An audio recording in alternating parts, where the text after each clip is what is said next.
Hello students, we have reached towards the sixth lecture of mass communication, and in this module we'll be learning basically about the pedagogy of mass communication, how the different concepts of journalism works in sync with each other.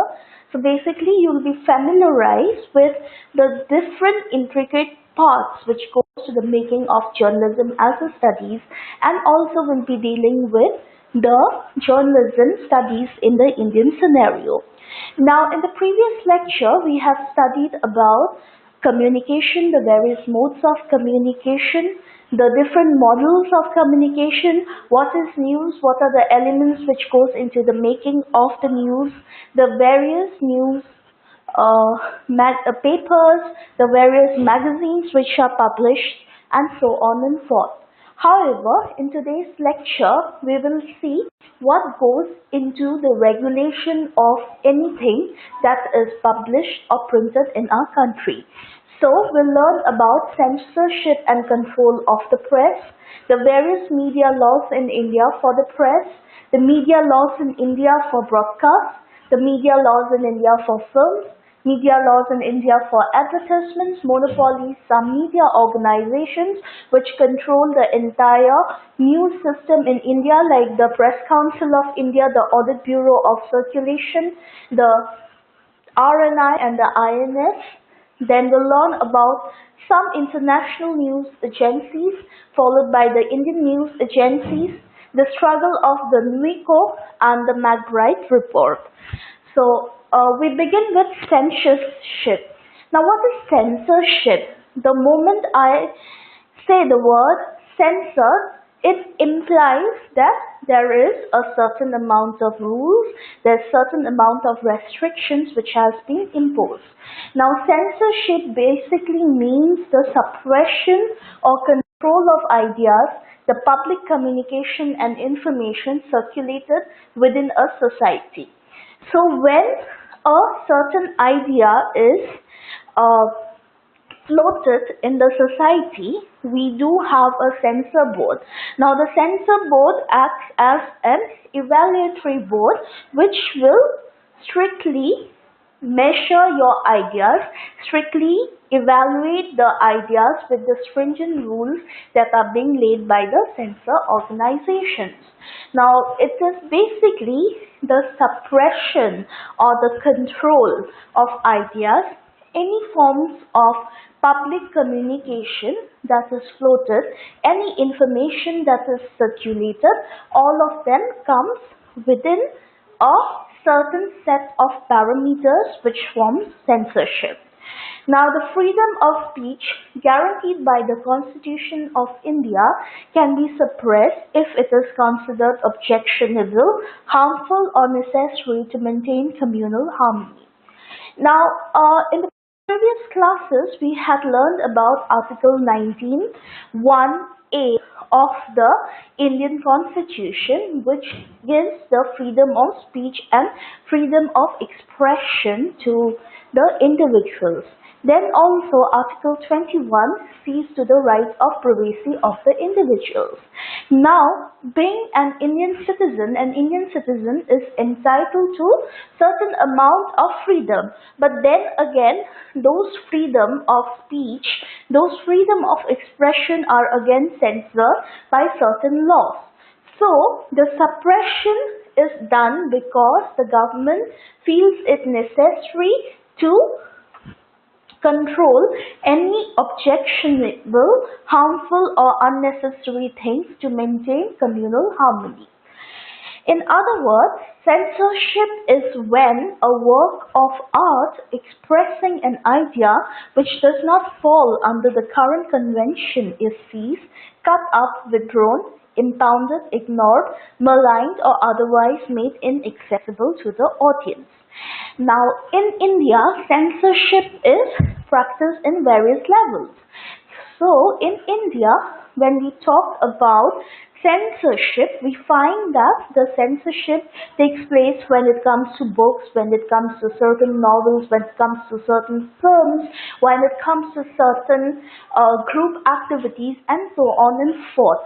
So in terms of censorship being applied primarily to the work of art, you see that when the current convention does not match with the sensibilities floated in that particular work of art, censorship is employed. So when censorship is employed, we see that it is seized, it's cut up, it's withdrawn, it's impounded, ignored, or maligned, and in any ways it is made to be gone into an incognito or an inaccessible mode from the audience. Now this is primarily done by the government in order to maintain a communal harmony. Now, the classic example of censorship in India is the Central Board of Film Certification, or Censor Board, which comes under the purview of the Ministry of Information and Broadcasting. Now, every program or serial which is being broadcasted, it goes under the purview of the CBFC, or Central Board of Film Certification.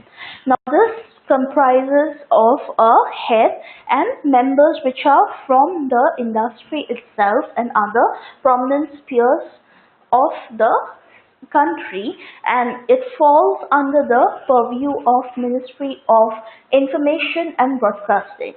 The board regularly orders directors to remove anything it deems offensive or subjects considered to be politically subversive. So the Central Board of Film Certification basically gives the different certifications to a film. So if it is universally viewable, if it is only meant for adult viewing, if it's meant for children's view, and so on, the various certifications are given based on the content that is analyzed.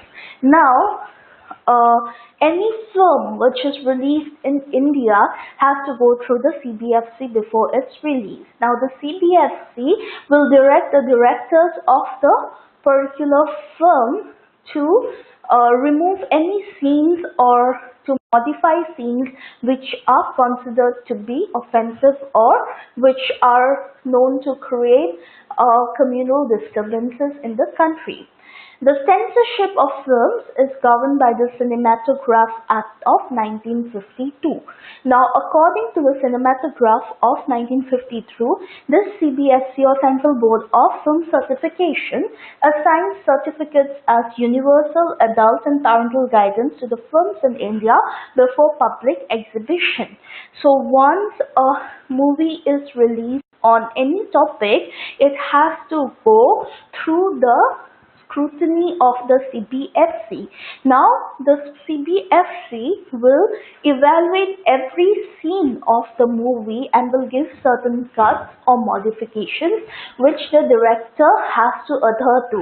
Now, once those cuts and modifications are met with, the CBFC will again scrutinize the entire thing, and based on that, it will give two recommendations, and only when the director meets up to those recommendations would that film be certified under universal adult or to be viewed under parental guidance, and then it would be released in the theaters.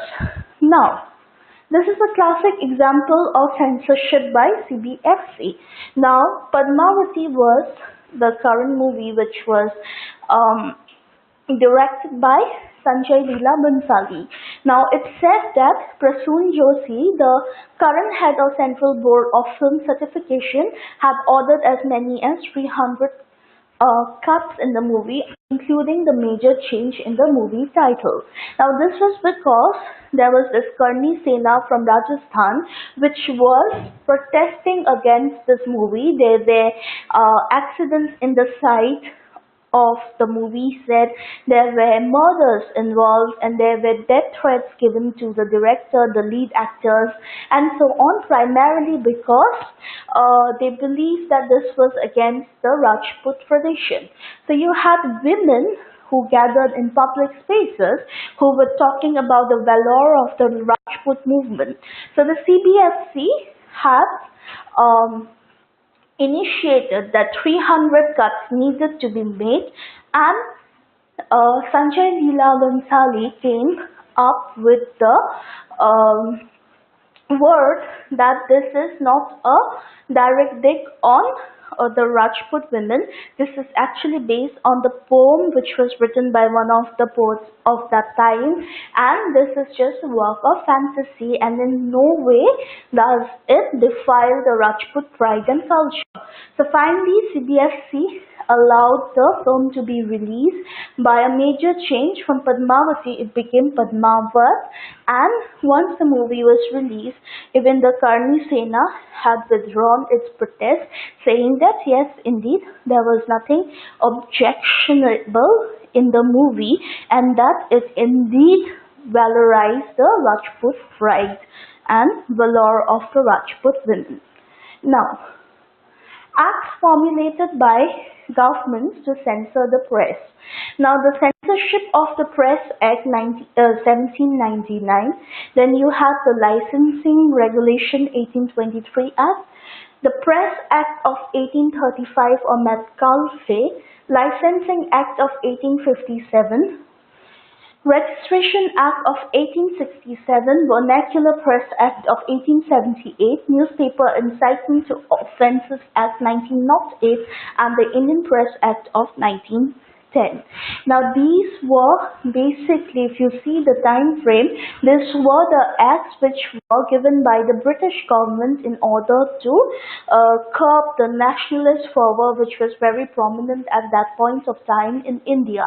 So you saw the growth of various newspapers, and these newspapers created a nationalistic furor, and there were also the trend of people who used to go and they used to read the newspapers and discuss the proceedings in a library.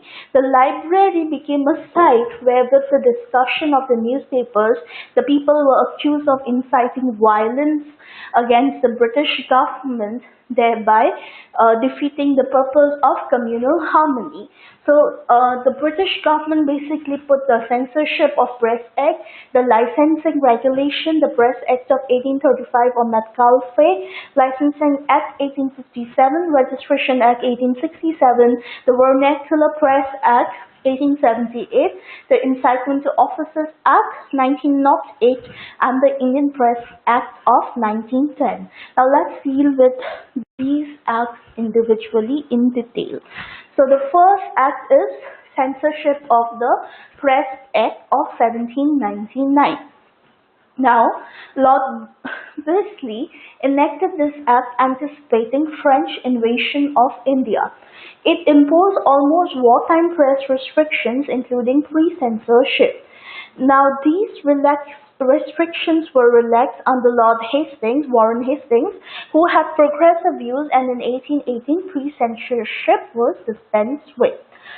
So, anticipating the French invasion in India, this act was put into order by Lord Wesley.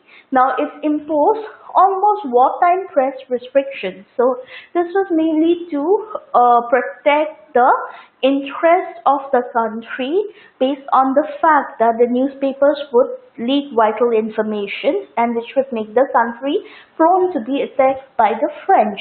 Now, they indulge in pre-censorship. Now, under pre-censorship, any material which is being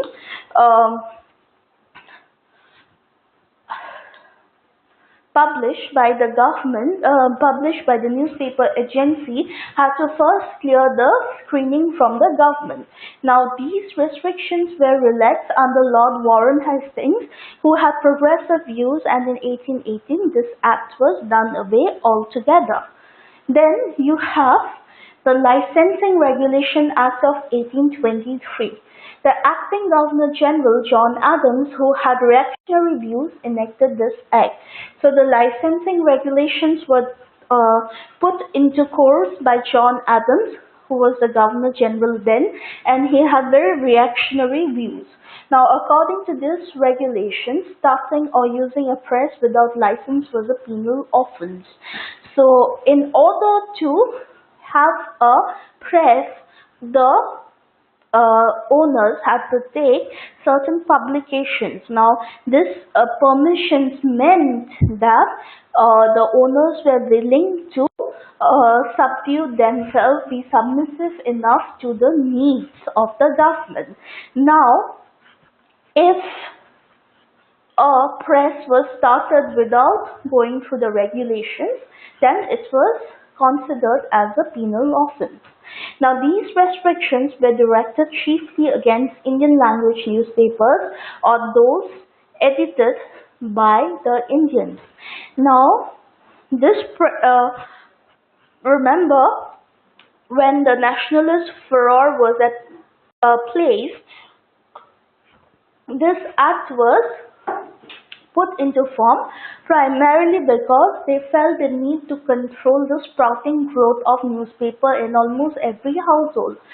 So to do that, the government decided to put the Licensing Regulation Act. Now, with the implementation of the Licensing Regulation Act, many of the press were shut down, and the mushroom growth of the press was shut down when the press was incapable of adhering to the norms set by the government. Now, these restrictions were directed chiefly against Indian language newspapers because, of course, the Britishers were not acquainted with the Indian language and they weren't sure what was being published all the time. So, they have to put the stringent measures so that they can keep a curb or a check and censor the works of the newspapers which are also edited by Indians. So Mirat-ul-Akhbar was a flagship newspaper of Raja Ram Mohan Roy, and when the Licensing Regulation Act of 1823 came into being, Raja Ram Mohan Roy's Mirat-ul-Akhbar also had to stop. Now we have the Press Act of 1835 or the Metcalfe Act. Now the Act Metcalfe Governor General whose tenure was between 1835 to 1836 repealed the obnoxious 1823 ordinance and earned the epithet Liberator of the Indian Press. The new Press Act 1835 required a printer or the publisher to give a precise account of premises of a publication and cease functioning if required by a similar declaration.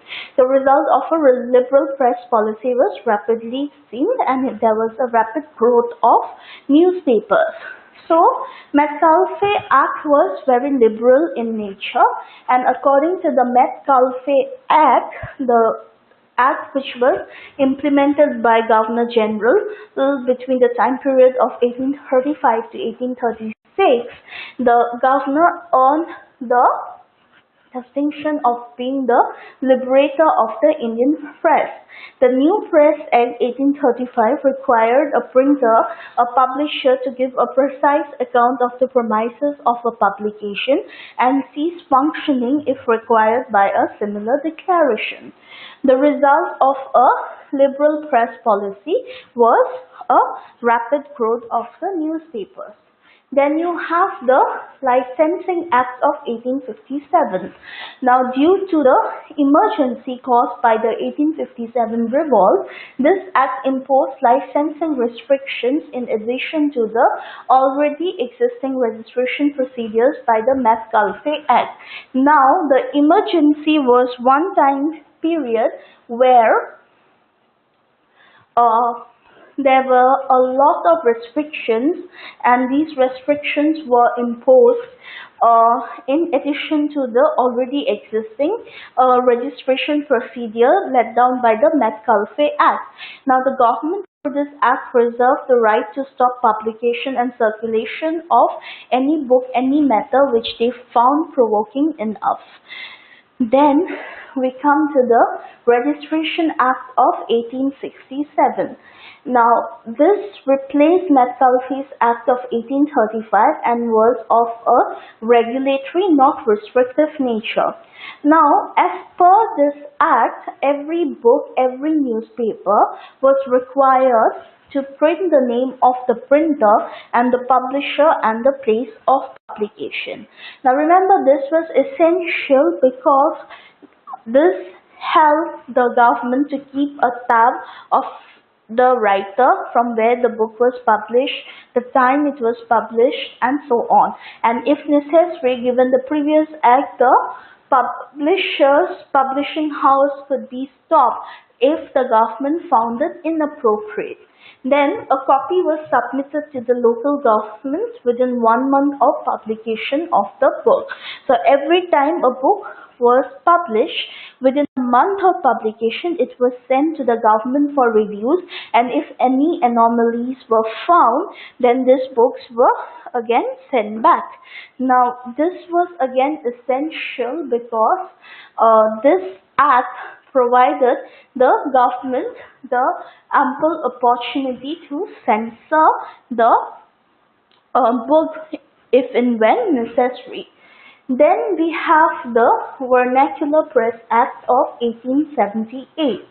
Now, a bitter legacy of 1857 revolt was the racial bitterness between the ruler and the ruled. So, though the Britishers were ruling, but there was always a racial discrepancy between the Britishers and the Indians. Now, the Vernacular Press Act was there because in 1858, the European press always rallied behind the government in political controversies, while the vernacular press was critical of the government. So the European press, or the English presses, were basically pro the government, and the Indian presses were always against the government. So there is a strong public opinion against the imperialistic policies of Lytton, compounded by terrible famine, and on the one hand, the lavish expenditure on the imperial Darbar on the other. So there was always a strong opinion against the imperialistic principles of the then Governor General Lytton, and this was compounded by famine. So if one part of the country was raging under famine, then you had the other part of country which was the witness to a huge exorbitant lifestyle, a lavish lifestyle by the British Raj, and the Mughal emperors played host to them. So it was a complete stark opposite of what was going within the country. Now what was happening as a result was more and more Indians were getting indicted, and they were going against the government and their misdoings, and the European press, seeing the upper rich lifestyle, the luxury which was shown, the government was writing good things, good reviews about the government, while the Indian press was doing exactly the opposite of it. Now, the Vernacular Press Act was designed to better control the vernacular press and effectively punish and repress the seditious writings. So any writing which had the intention of maligning or the intention of acting as a watchdog against the government's indiscriminate policies had to face the wrath of the Vernacular Press Act. Now this was the only means by which they could control the vernacular presses, or the Indian presses, which were against the government's lavish ways.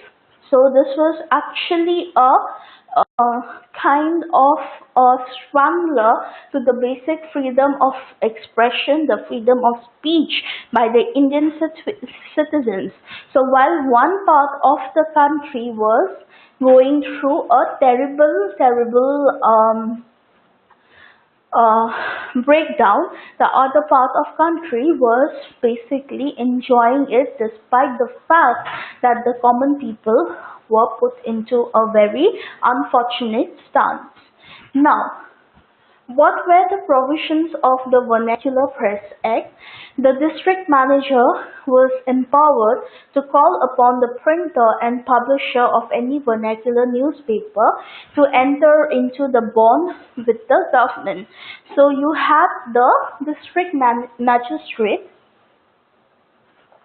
and the district magistrate force the printer and the publisher of any vernacular newspaper to enter into a bond or a contract with the government, undertaking not to cause disaffection against the government or antipathy between persons of different religions, caste, race through published material. Now let me tell you, these published materials were very vociferous in nature. They would not keep quiet against the misdoings of the government. So this Vernacular Press Act was like a trick the government was imposing upon the honest Indian nationals who used to critique the government. So all the publishing houses which were complying with the Vernacular Press Act had to enter into a bond or a form of agreement with the government, where they would take the undertaking that they will not publish anything against the government. All they would do is rave about the government and not critique the government. So the fact that they would not engage in different religious, caste, race through the published material also showed that by showing their antipathy, by showing their support, empathy towards the government, they would do away with all sorts of antipathy. Then the printer and the publisher could also be required to deposit security which could be forfeited if the regulations were contravened, and press equipment could be seized if the office was reoffered. So for setting up the press, according to the Vernacular Press Act, each press had to deposit a certain amount of money. Now that was a large sum of money, and that large sum of money was at stake because if the printer or the publisher had gone against the government and published things which were not meant for government use, then what would happen? The deposit money would be forfeited by the government, and if they were a repeated offender, then the money could be altogether seized. So this was a very choking way or the strangulating approach adopted by the government, in which the freedom of the press, the freedom of the speech was altogether done with.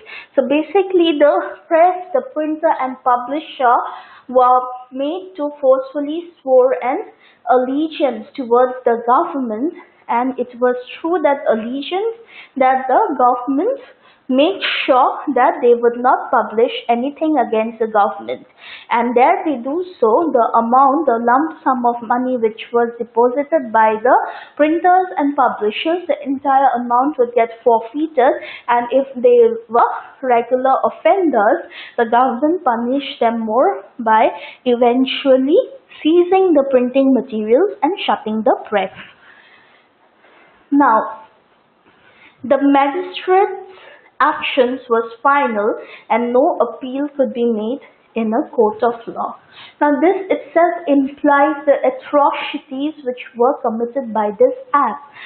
How could two conflicting parties have one superior power vested on the majority, and the way it could gag or compress or choke the freedom of speech, the freedom of expression, expression of the common citizens.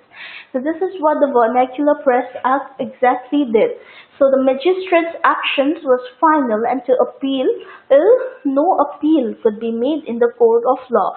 So you can imagine the desperation of the publishers and printers at that point of time. So anything, if the press or the printer goes against the government, firstly their large sum of money will get forfeited.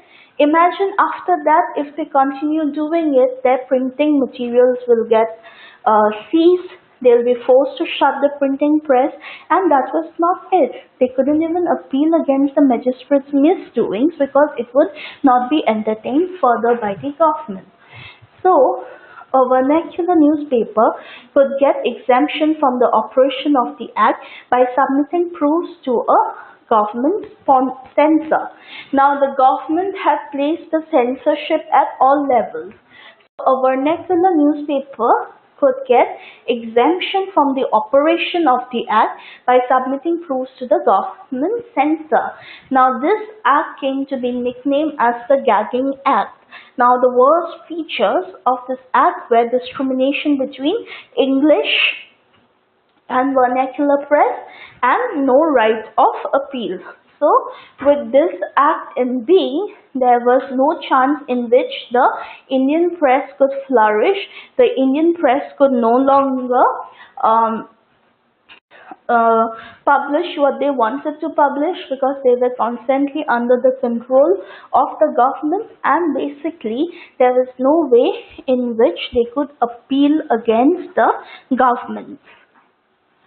Then we have the Newspaper Incitement to Offences Act of 1908. Now, this act was aimed against the extremist nationalist activity. The Act empowered the magistrates to confiscate press property which published objectionable material likely to cause incitement to murder, acts of violence, etc.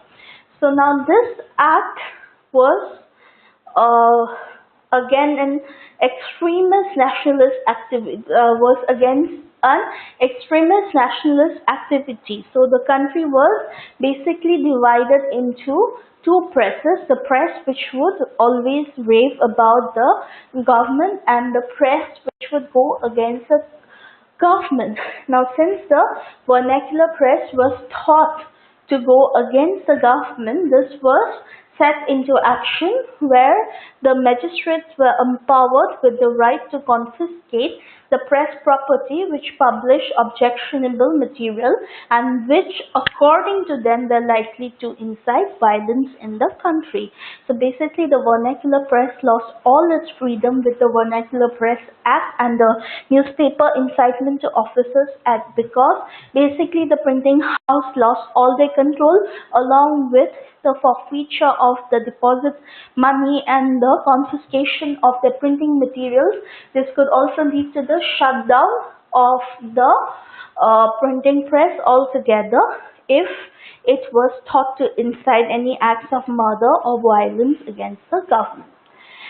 Then we have the Indian Press Act of 1910. Now, under the Indian Press Act of 1910, the Act revised the worst features of the Vernacular Press Act. Now, what were the worst features? The local government was empowered to demand the security at registration from the printer and publisher and forfeit deregister if it was an offending newspaper. Now, the Indian Press Act of 1910 took the worst feature, that is of depositing a large amount of security deposit, and if it does not publish or goes in line with the likings of the government, it has the full right to cancel the registration of the publisher and take off the entire amount. Now, the printer of a newspaper was required to submit 2 copies of each issue to the local government free of charge. Again, there was a breach in the publication right, because every day what was being published to the government was undergoing a huge amount of scrutiny.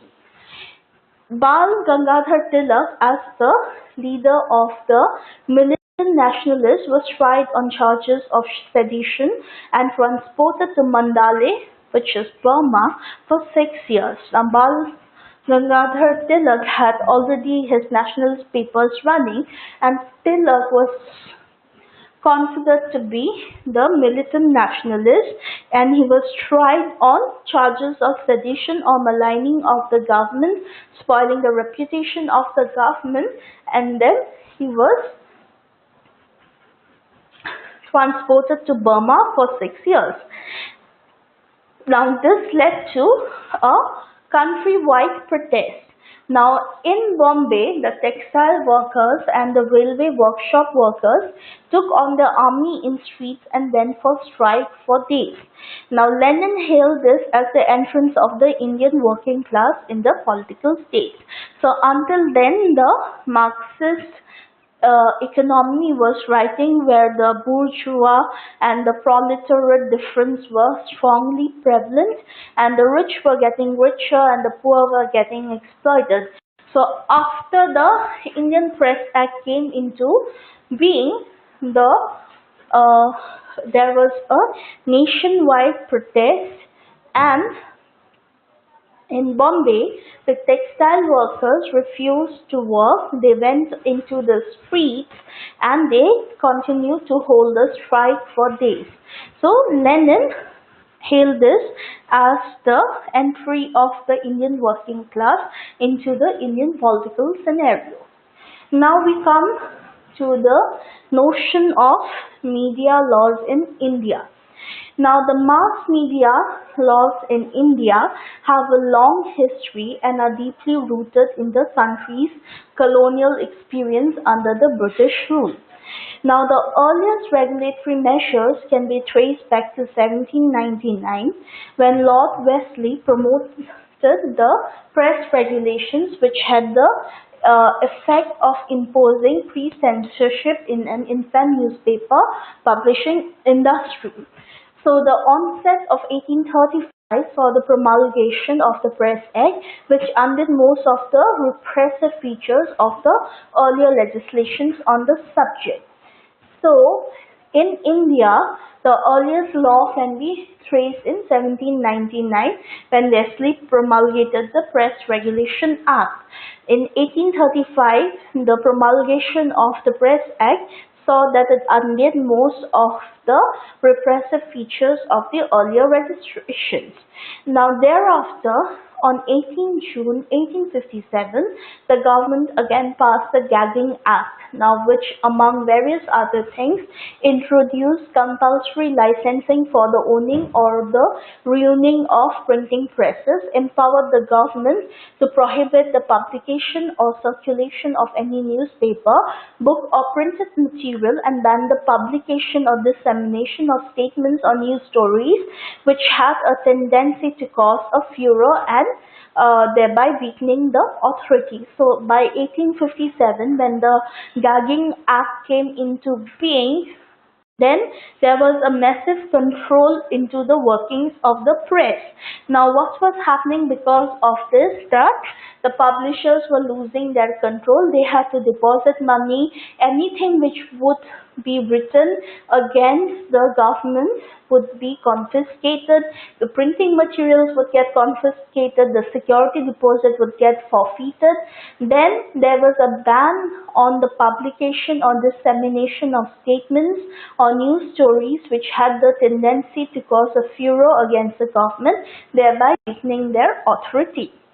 It was then followed by the Press and Registration of Books Act in 1867, which continues to remain in force till date. Now, the Governor-General Lord Lytton promulgated the Vernacular Press Act of 1878, allowing the government to clamp down on the publication of writings deemed seditious and to impose punitive sanctions on printers and publishers who failed to fall in the line. So with the VPA of 1878, the government had successfully clamped down the publication of the writings which they deemed to be seditious or something which maligned the government or which acted as basically the checkbook for the government, and they were imposed with sanctions, punitive sanctions on printers and publishers who failed to fall in line with the dictums which were prescribed by the government agencies. Now, in 1908, Lord Minto promulgated the newspaper Incitement to Offences Act, and which authorized local authorities to take actions against the editor of any newspaper that published matters deemed to constitute an incitement or rebellion. So anything that was published against the government according to the Newspaper Incitement Act of 1908 by Lord Minto allowed the local authorities to take action against any newspaper that published the matter which was considered to be unconstitutional and which was considered to cause any rebellion within the country.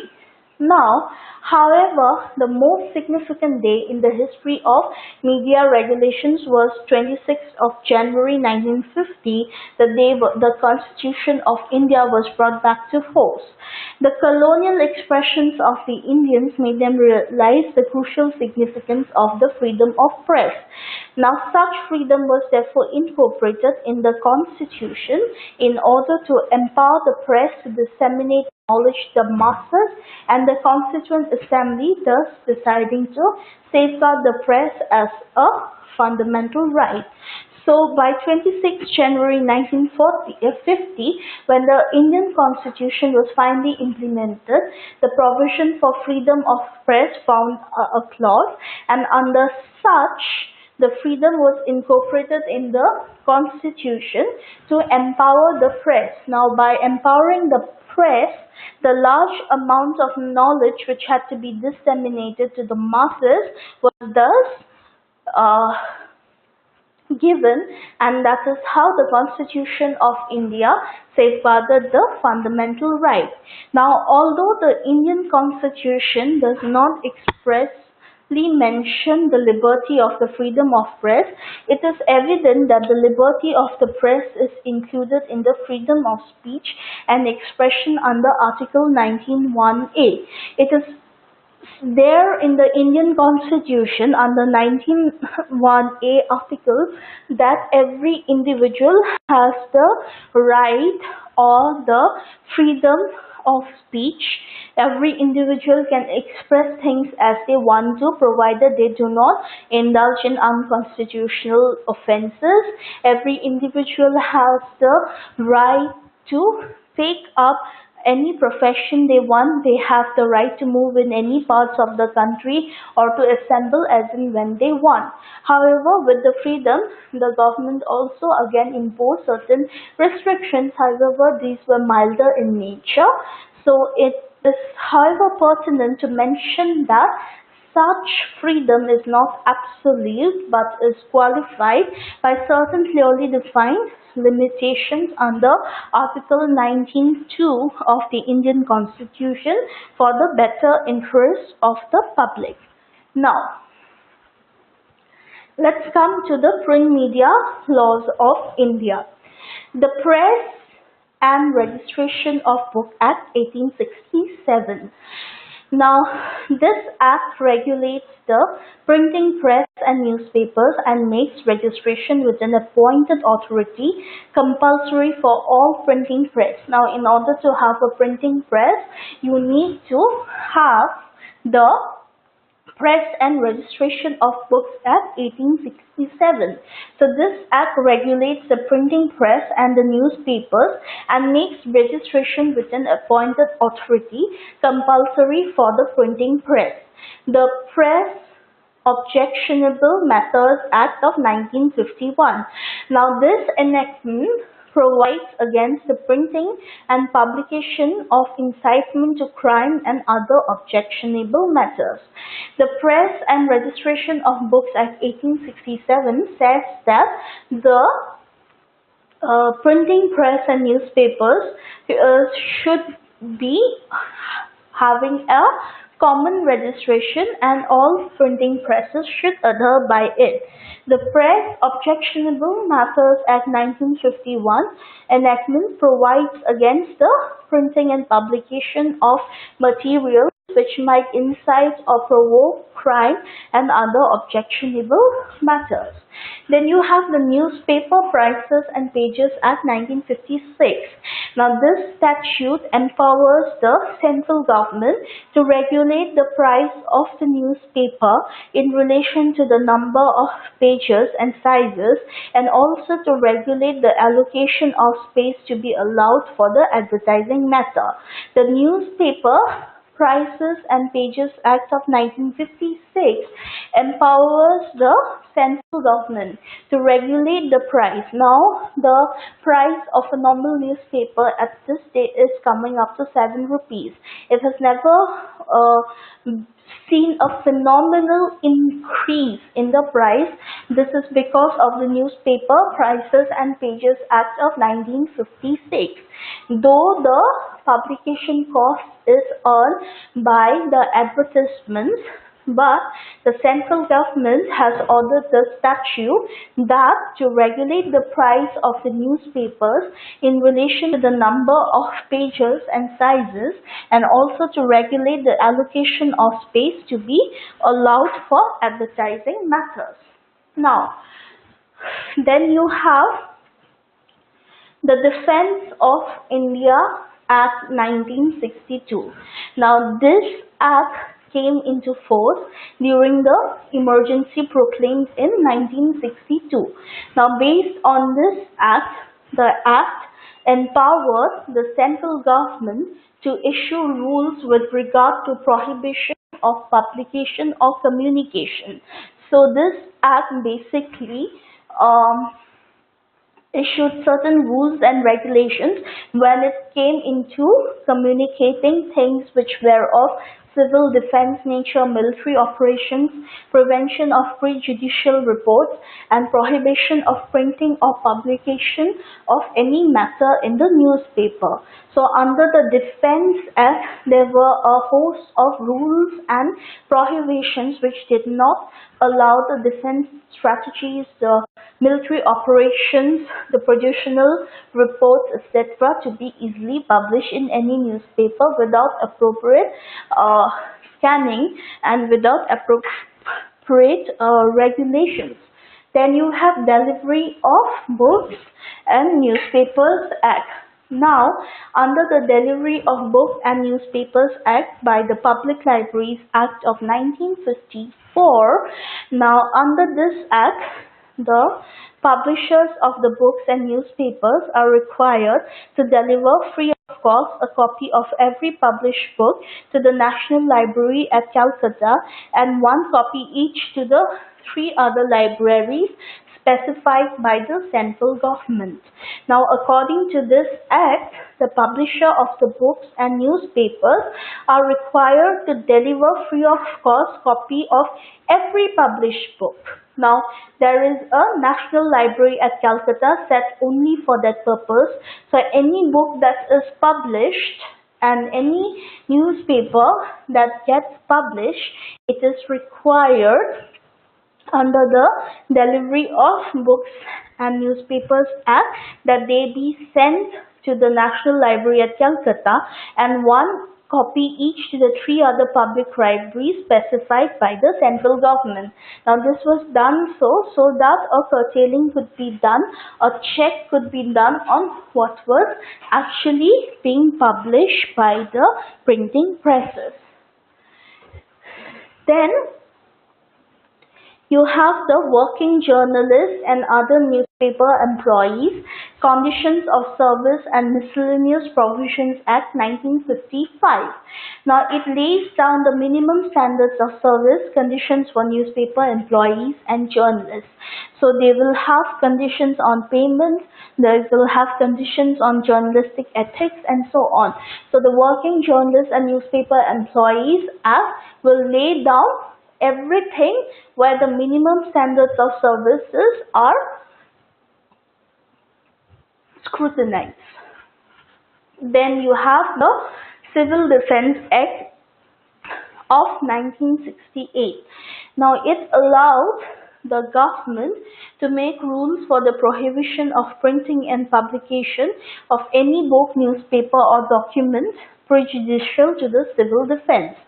So with this act in place, there was a prohibition on the printing as well as the publication of any book, any newspaper or document that was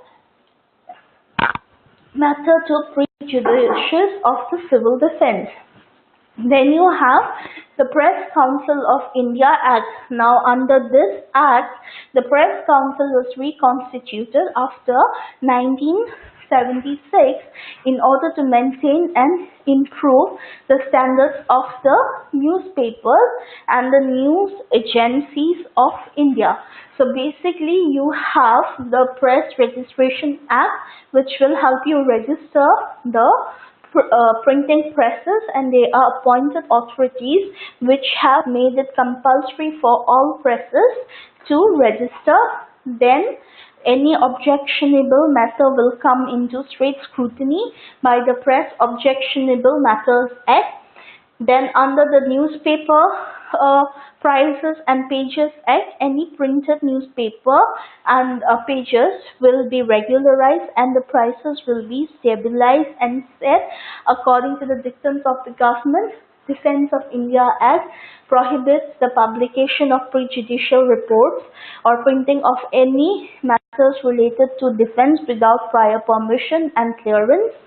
Then you have Delivery of Books and Newspaper Act, where a copy of the published material will be sent to the National Library at Calcutta and 3 other centralized government libraries for review.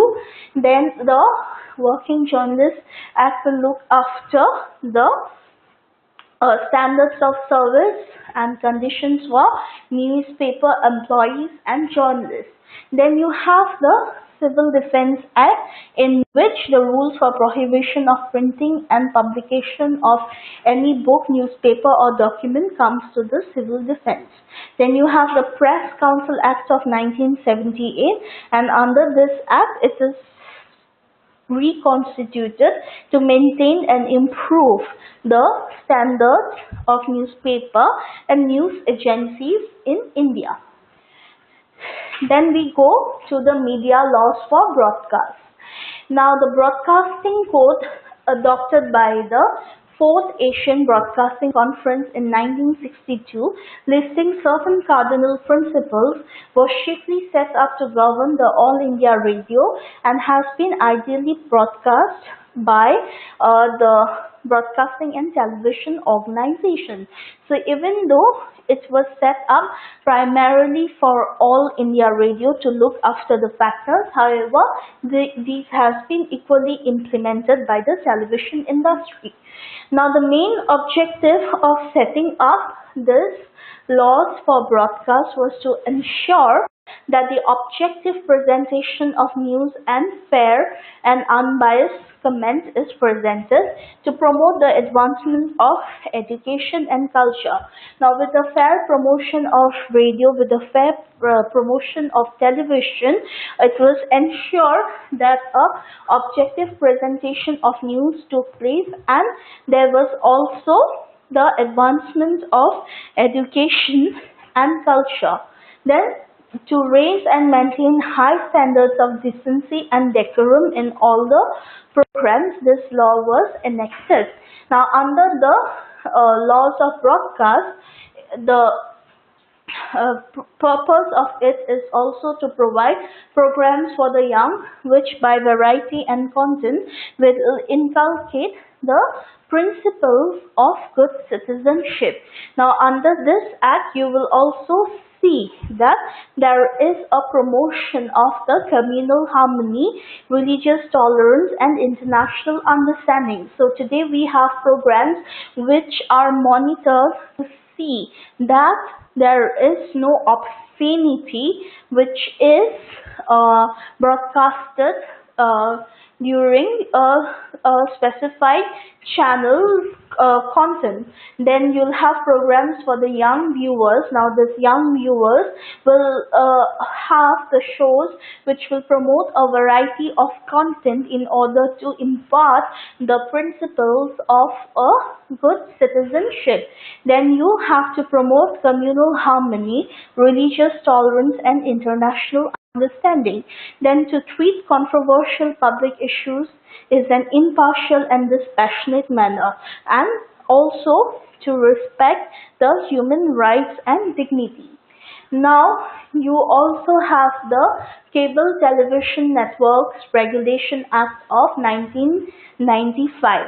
Now, under the Cable Television Networks Regulation Act of 1995, basically it will regulate the operation of the cable television in the territory of India and regulate the subscription rates and the total number of total subscribers receiving the programs in the basic tier or level. So basically this will regulate the subscription rates and the total number of total subscribers receiving the programs. Now, in pursuance of the Cable Television Network, the Regulation Amendment Bill of 2002, the central government may make it obligatory for every cable operator to transmit or retransmit program of any paid channel through an addressable system as and when the central government so notifies. So based on this, the central government will make it obligatory for every cable TV operator to transmit or retransmit the program of any channel as and when the government wants them to transmit. Now, such notification may also specify the number of free-to-air channels to be included in the package forming the basic service tier. Now, the cable TV will have certain free channels. Now, these free channels are necessary because that will ensure that a certain quality graph is maintained by the cable TV operators. So, in certain cases, if the government wants them to replay or telecast certain programs time and again, the cable TV operators have to oblige and play the same. Then, moreover, the subscription rate, the total number of subscribers receiving the programs based on the basic tier service shall also be scrutinized and monitored under the Cable TV Service Act. Then you have direct-to-home broadcasting system or the DTH broadcasting system. Now this would refer to the multi-channel TV programs in Q-band by a satellite system and by providing signals to the TV directly to the subscribers' premises without passing through an intermediary such as the cable operator. So whatever the satellite channels are promoting, it will have a direct transmission, and the cable operators' mediatory services are not required. The Union government has decided to permit direct-to-home TV service in Q-band in India. So basically, when we see the broadcast laws are issued to ensure that the objective presentation of the news and fair unbiased comment is seen, to promote the advancement of education and culture, to see that certain standards of decency is maintained and appropriate programs for the young children are there, along with impartial and dispassionate focus on the human dignity, and also not to incite any communal violence for the better public interest.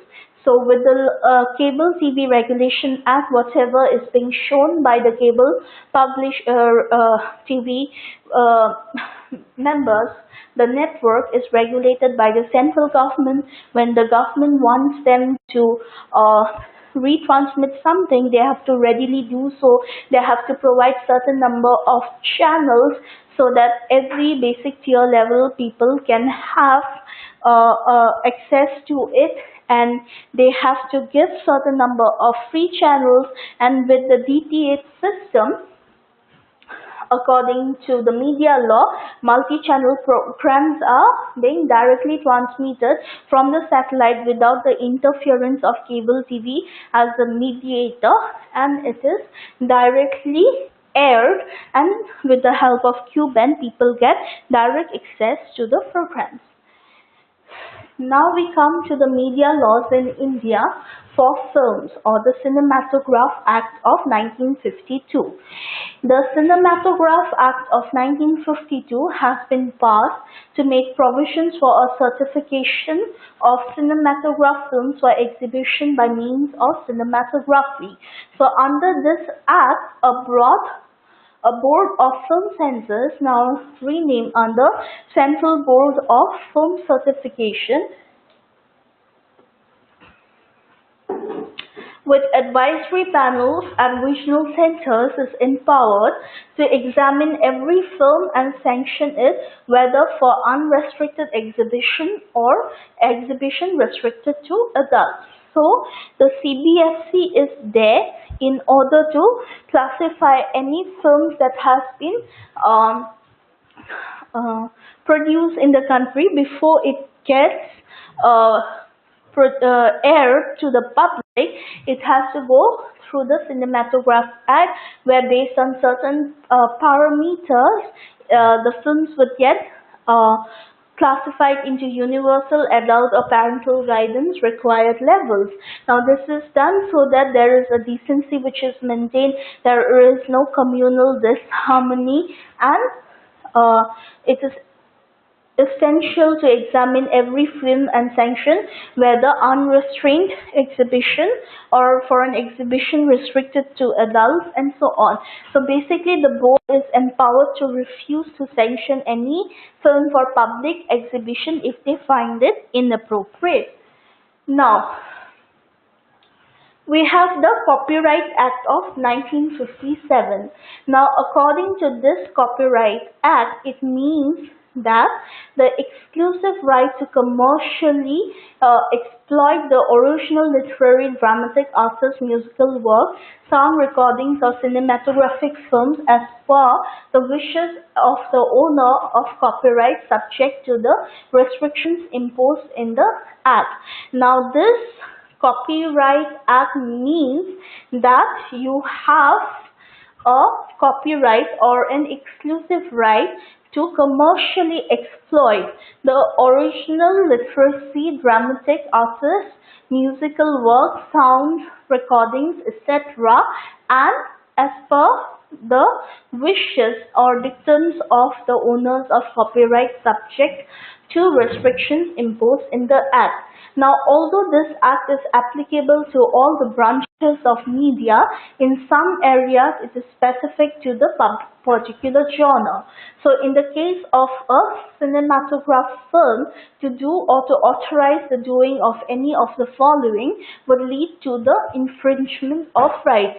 So, there are certain parameters which has been set or put into place in order to have a right or to have a control on the copyright.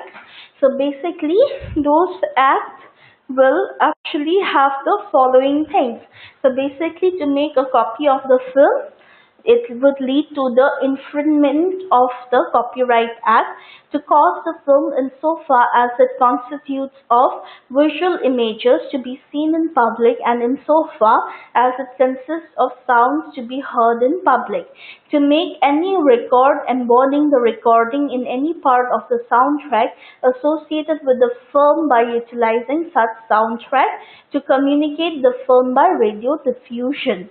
So recently someone was arrested because they were trying to record the film through Facebook Live, and then suddenly they transmitted it because it is a live transmission.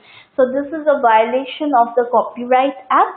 Now the infringement of the copyright happens when you make a copy of the film, then when you cause the film's visual images to be seen by the public before it is released, to make or record any part of the soundtrack associated by the film by utilizing the already existing soundtrack, and you communicate the film by radio diffusion.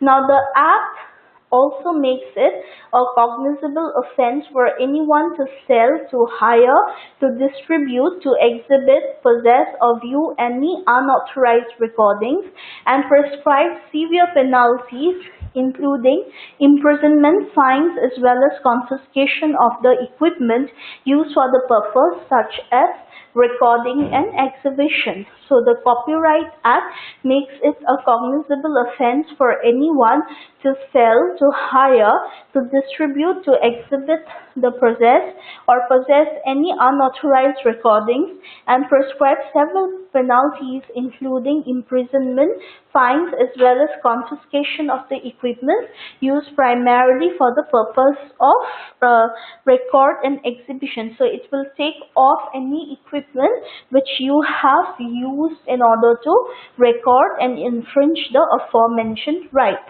Now the amendment to the Copyright Act also prohibits unauthorized transmission of the film through cable transmission. Now we see that when a movie is released, usually after a period of 2 to 3 months, the movie is automatically released into the mainstream media via the cable TV transmission. Now anything beyond taking the permissions, if it is published or if it is showcased, then it leads to the infringement of the Copyright Act. Now let's go to the media laws in India for films. Now the cine workers and the cinema theatre workers have this regulation of the Employment Act of 1981. Now this legislation affords a measure of protection to those employed in the industry by imposing certain obligations on motion picture producers and theatre owners concerning the former's condition of service. So according to the Cinema Workers and Cinema Theatre Workers Regulation of Employment Act of 1981, the legislation affords a measure of protection to those employed in the industry by imposing certain obligations on motion pictures and theatre owners concerning the former's condition of service. So it is basically a measure of protection that is given to the industry by imposing certain amounts of obligations on the motion picture producers and theatre owners concerning the former's condition of service. Then you have the Cine Workers Welfare Act of 1981 and the Cine Workers Welfare Fund Act of 1981. Now under this act, they seek to create means of financial support to cine employees, the seasonal and unpredictable nature of whose employment often leaves them impoverished and helpless. Now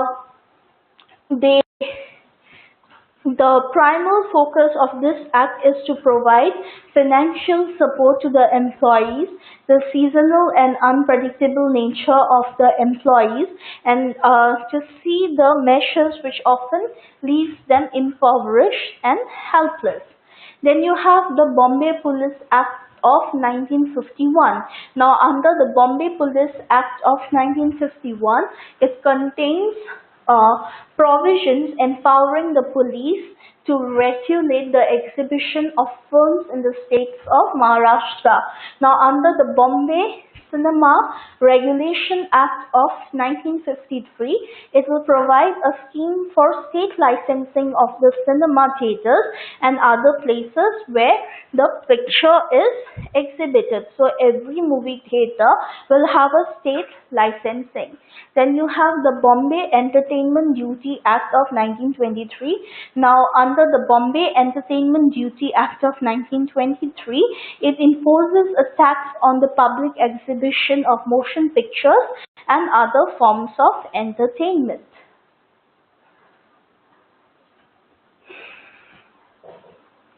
Then we go through media laws of advertisements in India. Now, in order to enforce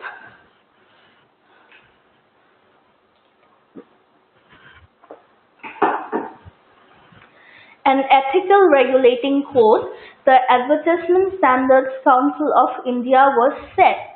Now, this was set to ensure the truthfulness and honesty of representation and claims made by advertisements to safeguard against misleading adventures.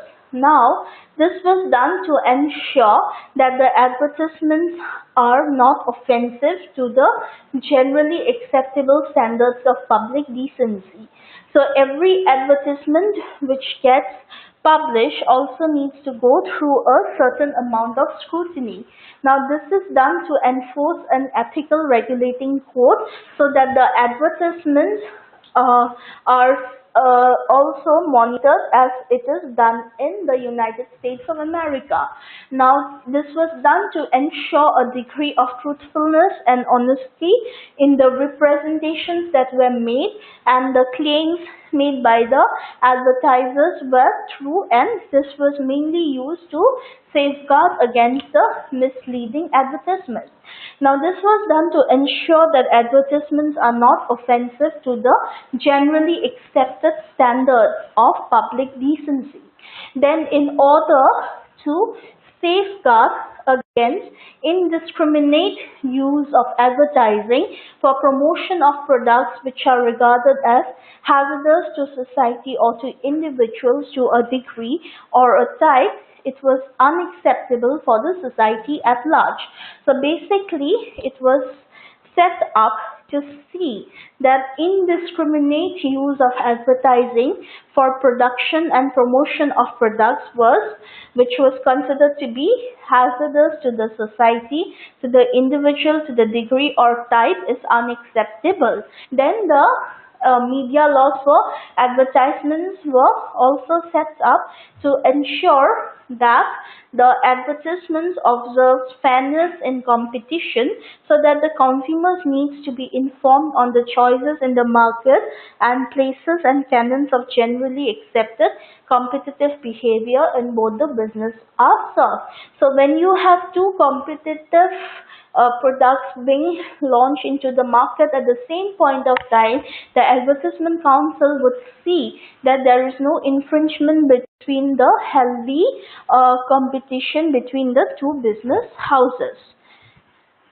Next, we come to Monopolies and Restrictive Practices Act of 1969.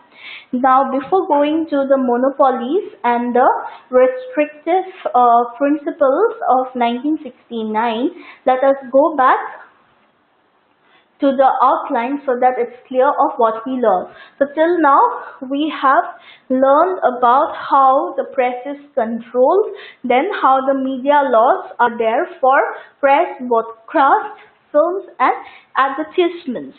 Now, we go back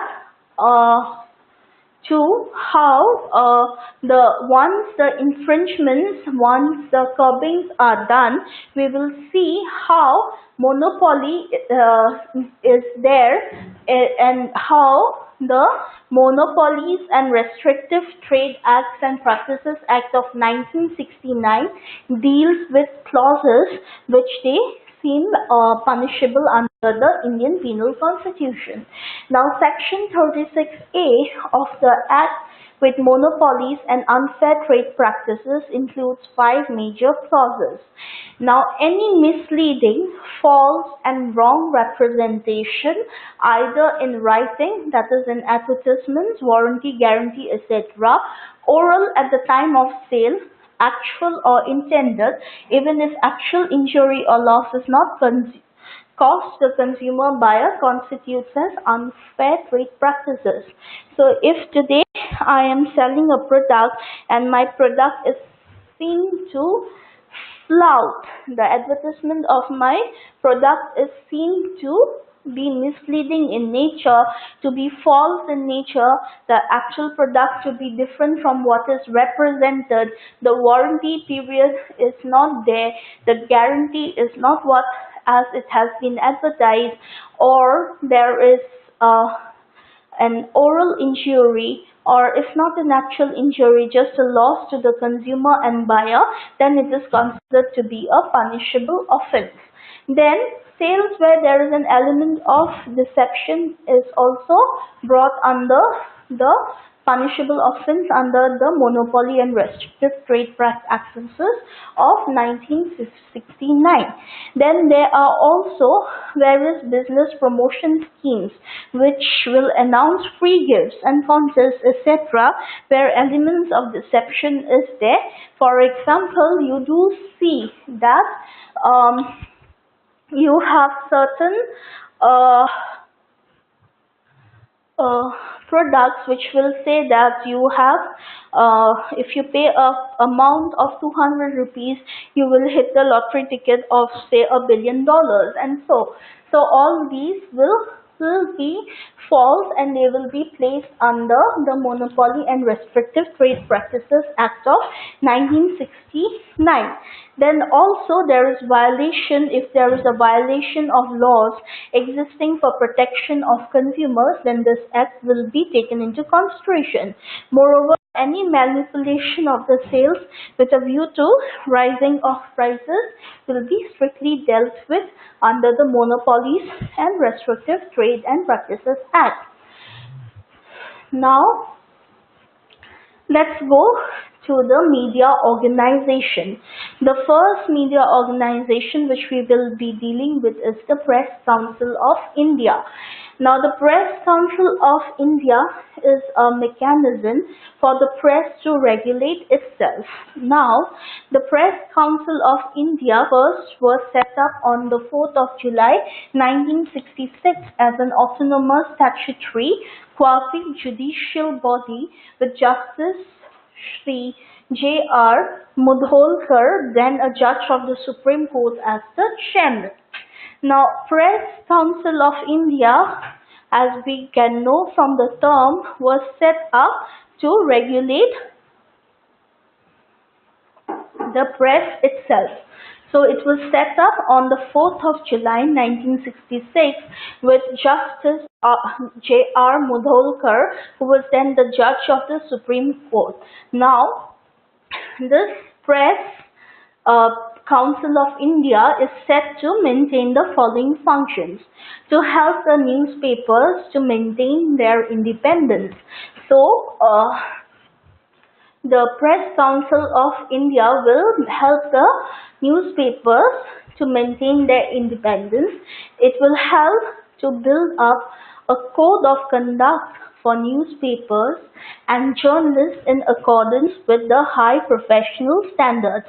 So, in the previous class, we had learned about the certain codes of conduct which are given by the Press Council of India. This includes seeking of the truth, giving accurate information of the truth which is published, to be held accountable of any statements that the reporter publishes. Then it should not incite any violence, and if they think that it can cause certain violence, then they need to withhold the news from being published. Then they shouldn't be fearless while promotion of the news, and so on. So there are lots of codes of conduct which are propagated by the Press Council of India in order to have a high accordance to the professional standards of the journalist. Then the Press Council of India was set up to ensure on the part of the newspapers and journalists to maintain a high standard based on public taste and to foster a new sense of rights for both the rights and responsibilities of the citizens. So the newspapers and journalists had to maintain high standards of public taste and foster a due sense of both the rights and responsibilities of the citizens. Then to encourage the growth of a sense of responsibility and public service among all those engaged in the profession of journalism. Now only when the growth and the sense of responsibility and public service is seen, only then would you have the profession of journalism being maintained in a full manner of decorum and dignity. Then you have to keep under review any development which is likely to restrict the supply and dissemination of news of public interest and importance. So if you feel that it is essential for the public to know about the inworkings of a certain news, then they have to definitely release the news. But in case the Press Council tells the journalist that okay, this news is going to incite violence in the country, and then that news has to be readily stopped. Then you also have to keep the function of the Press Council of India is also to keep under review cases of assistance received by any newspaper or newspaper agency in India from foreign sources or as referred to it by the central government. So if the central government has received any news or it is through any news agency, if there's a news from the foreign sources, then they have to keep a review team ready to review it and then publish it if and when necessary. Then you have the media organization, the Audit Bureau of Circulation. Now the Audit Bureau of Circulation is a non-profit circulating auditing organization. Now this Audit Bureau of Circulation will basically certify and audit the circulation of the major publications including the newspapers and magazines in India. So anything that is published will be monitored stringently under the Audit Bureau of Circulation. So recently we had, while we were dealing with the aspects of news and business trends in India, we showed you or we had discussed how on the 8th of May 2017, the Audit Bureau of Circulation had published a report that the print media in India was flourishing as compared to the western parts, mainly because due to the lack of the internet facilities, people in India with their ever rising literacy rate were going on and on reading and consuming, and that consumption led to an increase in the print sector unlike the western counterparts. Now the Audit Bureau, what it basically does is, apart from monitoring the sales and purchases, it certifies and calculates the circulation of the major publication including all the newspapers as well as the magazines in India, how and where they are published, how it is received, what is the circulation statistics and so on. So until 1948, the concept of circulation audit was yet to be made in India, and the publishers had no means to verify the actual circulation number of publications that were used for advertising, and they had to basically depend on their own judgment.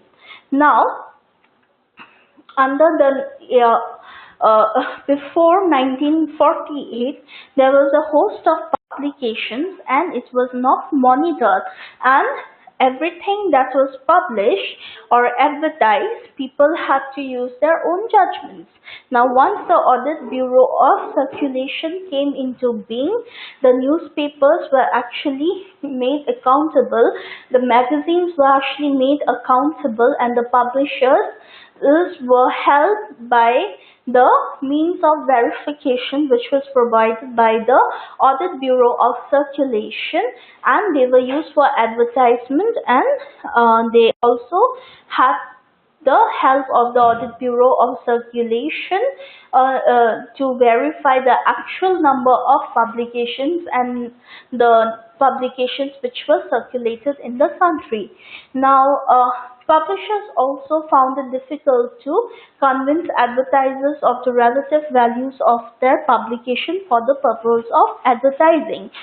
So, if today I am about to sell a product, I have to see which newspaper or which magazine sells the most, so that the amount which I am paying for my newspaper or magazine will be calculated. Now, it is with this background that eminent representatives of the advertising profession and publishing industry came together to establish an organization which could serve the common interest. So, under the Audit Bureau of Circulation, the eminent representatives of the advertising profession and publishing industry came together to establish an organization which would serve the common interest of the public. Then you have the media organization, or the INS. Now, the Indian Newspaper Society, or the INS, formerly known as the Indian and Eastern Newspaper Society, acted as the central organization of the Press of India, and it was an independent body. Now, this body was essential for authenticating the circulation figures of newspapers and periodicals in India. Now, the INS membership comprised the owners, the proprietors and publishers of print media, who discussed and suggested various measures to the government regarding the problems related to the newspaper industry. Now, the INS acted as the central organization of the Press of India, and it was an independent body authenticating the circulation figures of newspapers and periodicals in India. Now, the INS membership comprised the owners, the proprietors and publishers of the print media, who discussed and suggested various measures to the government regarding the problems related to the newspaper industry. Now, it is a kind of pressure group which works to protect the interests of newspaper industry in particular and the print media in general. So, the INS would be there to protect the interests of the newspaper industry in particular and the print media in general. Then you have the media organization, or the RNI. The RNI is the registrar for the newspapers in India. Now, under the RNI, it is a government-based agency, a government-based statutory body of the Ministry of Information Broadcasting for the registration of the publications such as the newspapers and magazines. So, we have seen that anything that is published, anything that is printed in India needs to be registered. Now, this registration will happen under the RNI, or the Registrar of Newspapers for India. So, under the RNI, which was first established in 1956, the 1st of July, and it was established on the recommendation of the First Press Commission in 1953, and by amending the Press and Registration of the Books Act of 1867. Now, what the RNI does is, the RNI will regulate or monitor or constrict the printing and publication of newspapers based on the Press and Registration of Books Act of 1867 and the Registration of the Newspaper Act of 1956. Now the RNI will monitor anything which goes wrong. So if a newspaper agency is inculcating in malpractices, then it is immediately brought under the scanner of the RNI and the registration gets cancelled. Now the RNI or the Office of the Registrar of the Newspapers for India is headquartered in New Delhi, but it has 5 regional offices in Kolkata, Mumbai, Chennai, Bhopal and Guwahati. Now,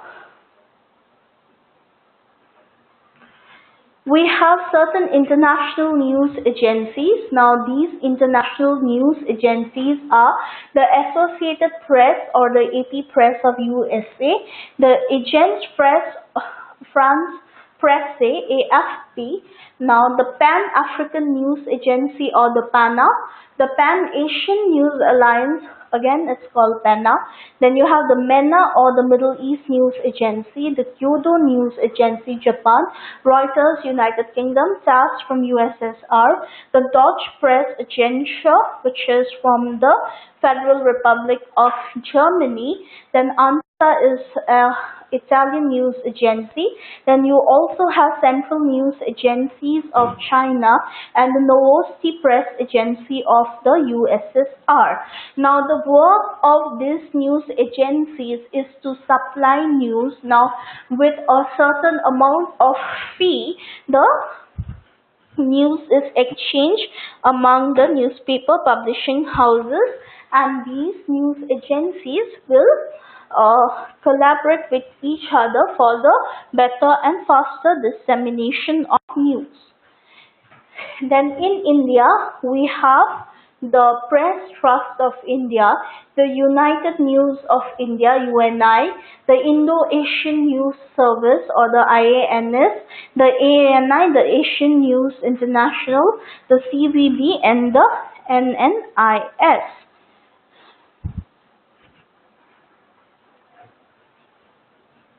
Now the struggles of the NUCO.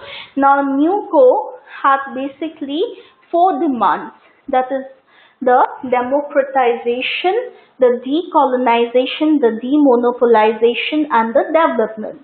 Now NUCO in the 3 stages, the first stage demanded that there should be an establishment.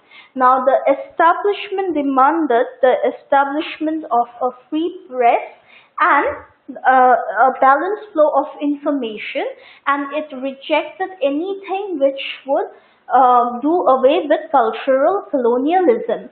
Now NUCO in the first stage, remember the 4 demands of NUCO were democratization, decolonization, demonopolization and development. Now NUCO debate by democratization, it employed that every citizen of the country had or should have the freedom to express his or her own speech.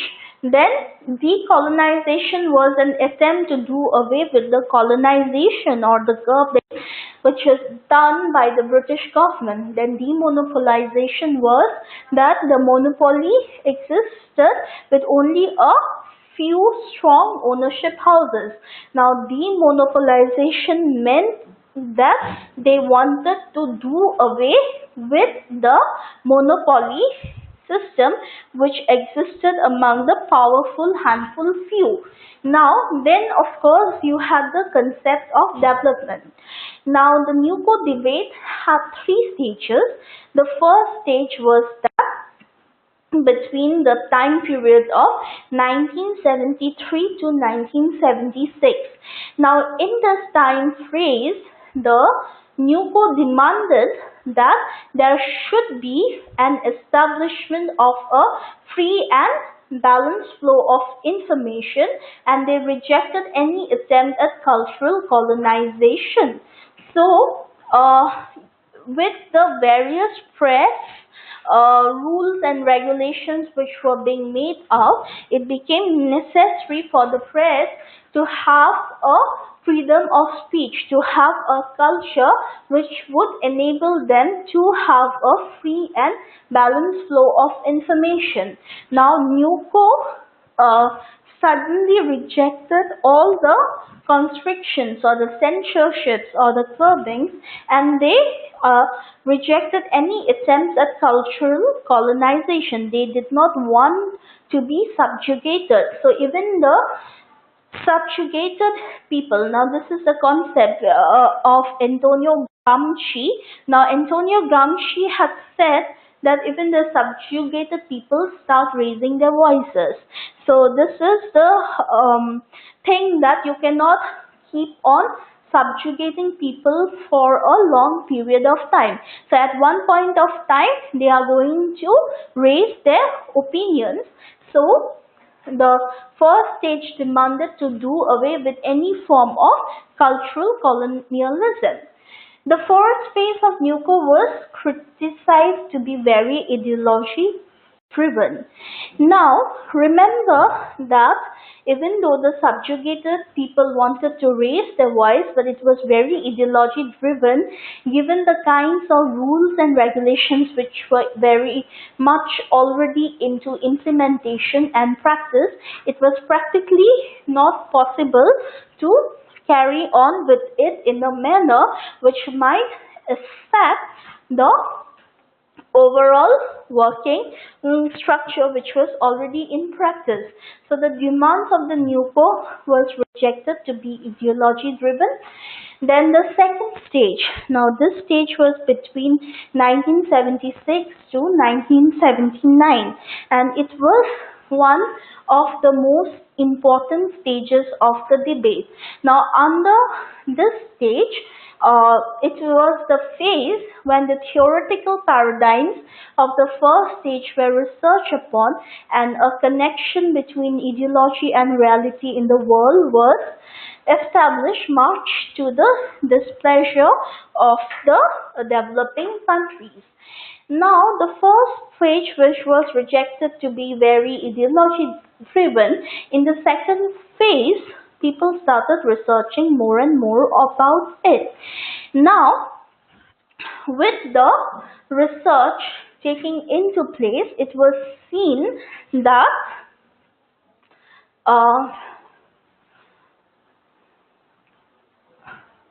more and more connection between ideology, okay, it was said to be ideological or too optimistic, but now there was a parallel drawn between what is the reality and how these ideologies could be implemented into the reality. Now this in turn did not go well with the developing countries, and much to the pressure of the developed countries, this was met with a form of pessimism. Then the third phase gave a concrete shape to this debate, with UNESCO publishing the McBride Report of 1980. Now, the McBride Report of 1920 was actually constituted by a commission that had 16 international experts.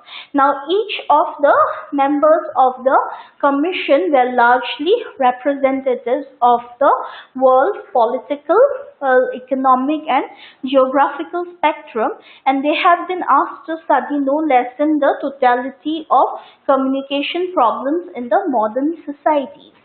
So this 16th group member of the society, what did they do? According to the functions of the McBride Commission, they were actually given with the research project to study about the modes of the lack of communication in the modern societies, the problems which were there. So this commission took the honors of studying the world's political, the world's economic and geographical spectrum. Now, based on this, the McBride report was formed. Now, the McBride Report, or Many Voices, One World Report, also known as the McBride Report, was a 1980 UNESCO publication. So, Many Voices, One World. So, it's almost equivalent to the Indian philosophy where of communication, where you'll have different ideas, but they will all have one notion of oneness, of Sahadriya. So this was similar to that. So Many Voices, One World, also known as the McBride Report, was set up by UNESCO in 1980, and it was written by the International Commission for the Study of the Communication Problems. So since it was chaired by the Irish Nobel laureate Sean McBride, this was known as the McBride Report. Now, what is the main aim of the McBride Report? The main aim of the McBride Report was to analyze. Now, what it had to analyze? It had to analyze the communication problems in modern societies, particularly relating to mass media and news. So, there was already a disparity amongst the two sets of medias. Now, this communication problem had to be sorted up according to the McBride Report. So, it was basically a research study, and later on this research study came to be published by the UNESCO as the McBride Report. Now, this was being chaired by Sean McBride. Now, Sean McBride particularly saw that there was a constant disparity between the mass media and the news that is being broadcasted. So, considering the emergence of new technologies and to suggest the kind of communication order, the New World Information and Communication Order, to diminish the problems to further peace and human development. So, basically, the McBride Report took it as a task to see that the aim was to analyze how in modern societies, particularly the disparity which existed between the news and mass media, how this disparity was dealt with, how the emergent technologies were considered to provide amicable solutions, and how they suggested a kind of communication order to diminish the problems of world peace and development. Now, among the problems reported, the report identified were concentration of media, commercialization of media, and unequal access to information and communication. So there was a huge amount of gap which was found by the McBride Report. Now, according to the McBride Report, the problems were there basically because of the concentration of media. The media houses were concentrated with the government's ideologies, which was again dependent on the political affiliations of the media houses. Then the commercialization of the media business, then the unequal access to information and communication. So, whatever information was being published and broadcasted in certain sections of media, they were not equally broadcasted and published in the other sections of the media. Now, the communication called for democratization of communication and strengthening of national media to avoid dependence on external sources. Now, there was this huge disparity we have done about the international news agencies, the Indian news agencies, and so on. Now, communication, the Commission called for democratization of communication and strengthening of national media to avoid dependence on external sources, among others. So it called for democratization of communication. Now, this democratization of communication was essential to strengthen the national media and to avoid a dependence on the external news agencies for the news. Now, subsequently, the internet-based technologies considered in the work of the Commission served as a means for furthering McBride's vision. So, McBride's vision basically wanted democratization, depolarization, demonopolization, and so on. So, with the easy transmission or the usage of internet, with the aid of the internet, it was now clear that the news could be easily and communicated in a unified manner, and it could be broadcasted. So, the internet-based technologies enabled the ideology set by the McBride communication.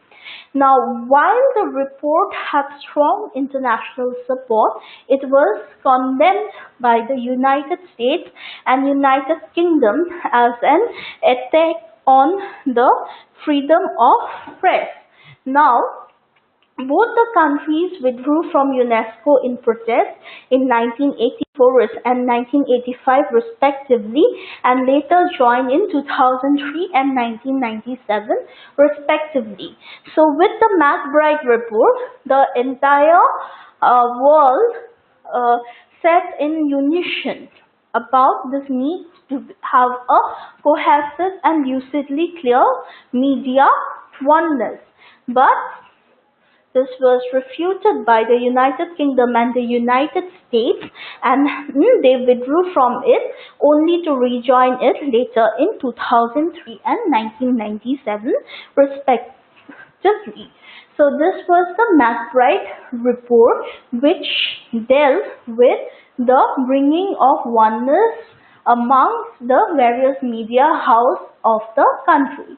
So basically, in today's unit, we have learned how the various provisions which were passed on by the government to curb and censor the press has been dealt with thoroughly in this module.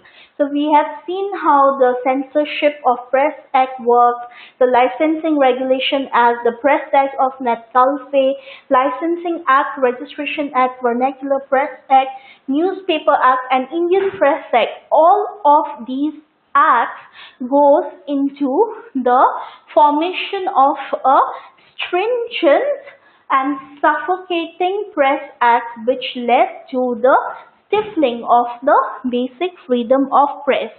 So while the Censorship Act imposed restrictions on the wartime privileges, as this were again done with the Licensing Act, where every press had to abide by the dictums of the government so that the licenses were not cancelled. Then in the Metcalfe Act, we saw how they tried to normalize it to some extent and to act as a liberator of all the press acts. Now, the liberation of the Press Act was so rapid that we saw a massive growth of newspapers through it. Now, then the Licensing Act was introduced in order to curb and to see that the mushrooming growth of the newspaper industries was curbed right at spot, and the publication and the circulation was kept under a check.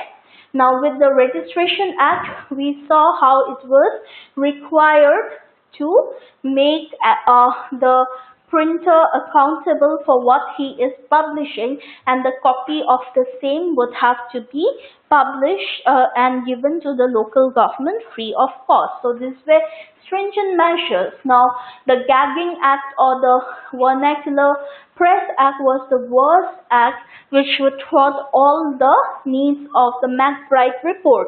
So the Vernacular Press Act said that the um, publishers had to um, deposit certain amount of money.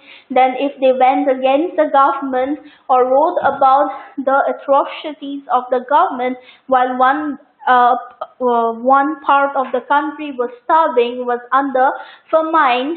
So according to the Vernacular Press Act, what was happening here was, along with the pricing of a security deposit, if the government found that the press was going against the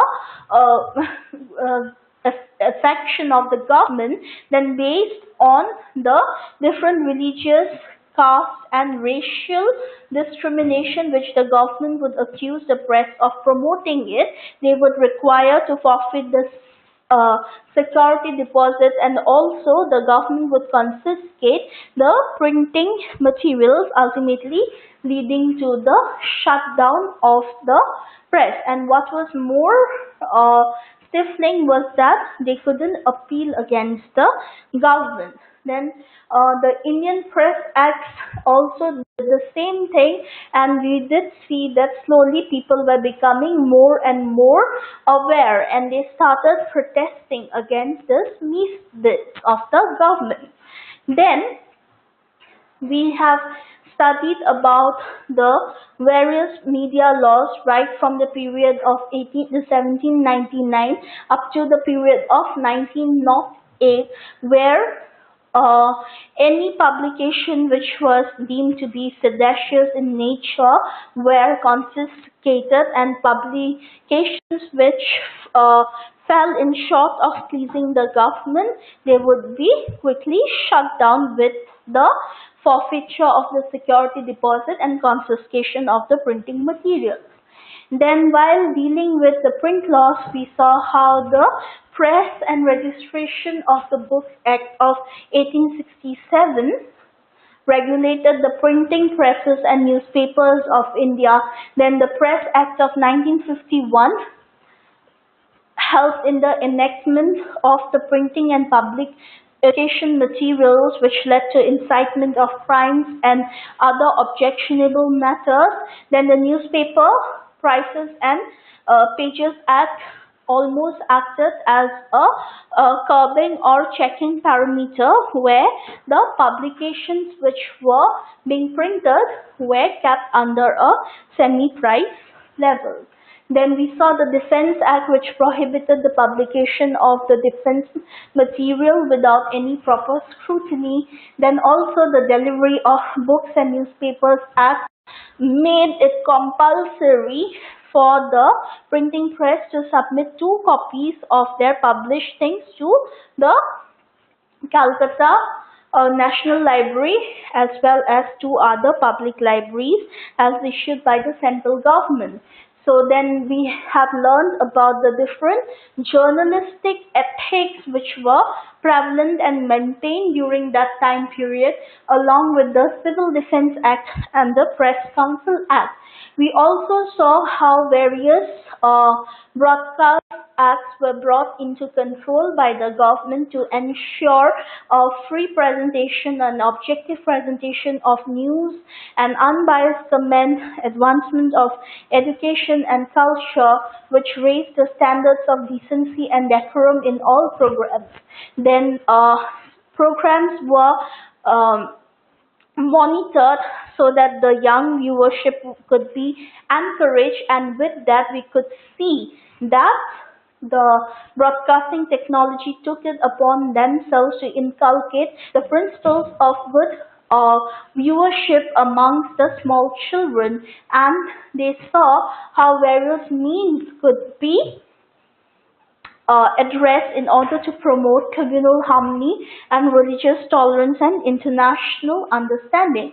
Then cable TV and the DTH saw how, without the interference of the cable TV, proper channels were being transmitted to the public, and the public were able to enjoy the channels, and if and when required, the government also made sure that the cable TV operators would transmit the channels on repeat mode if and when ordered by the central government. Then for the Central Board of Film Certification, we saw how the board empowered a film by sanctioning it to be of either a universal view, of parental guidance view, or of an adult view. Now with the Copyright Act, we saw how the copies of films making of copies of films could be seen as an infringement of the Copyright Act. Then we could also see how if a particular film is recorded, or if the film is being illegally communicated by modes of radio or by modes of Facebook and so on, it would lead to the infringement of the Copyright Act. Then we learned about the various laws like the Cine Worker and Cinema Theatre Workers laws, the Cinema Workers Welfare Act, the Bombay Police Act, which empowered the police to regulate the expansion of films, especially in Maharashtra, formerly Bombay. Then the Bombay Cinema Regulation Act required the theatre and other places to have the state licensing. Then the Bombay Entertainment Duty Act enabled them to have a tax once a movie is being showcased. Then when it came to media and advertisement, we saw how the media laws in the country are there to promote that no advertisement which are of any offensive nature will be allowed to be advertised. Anything which affects public decency will be stopped from the process of advertisement. Now to ensure fairness amongst the competition, there are certain parameters which are set by the media laws and the Advertisement Standards Council of India in order to ensure a healthy competition.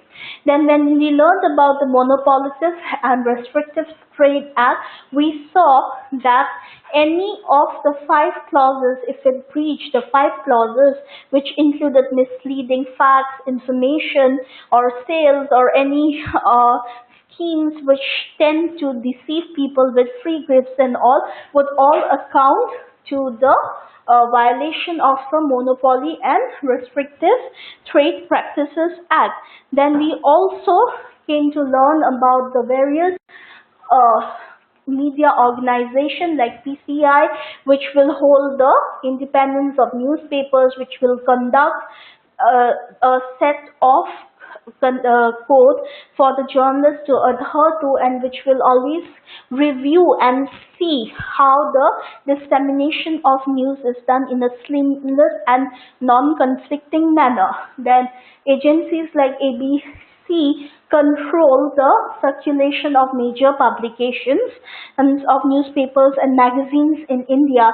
Then agencies like INS saw how the circulation figures of periodicals and the magazines were measured in India.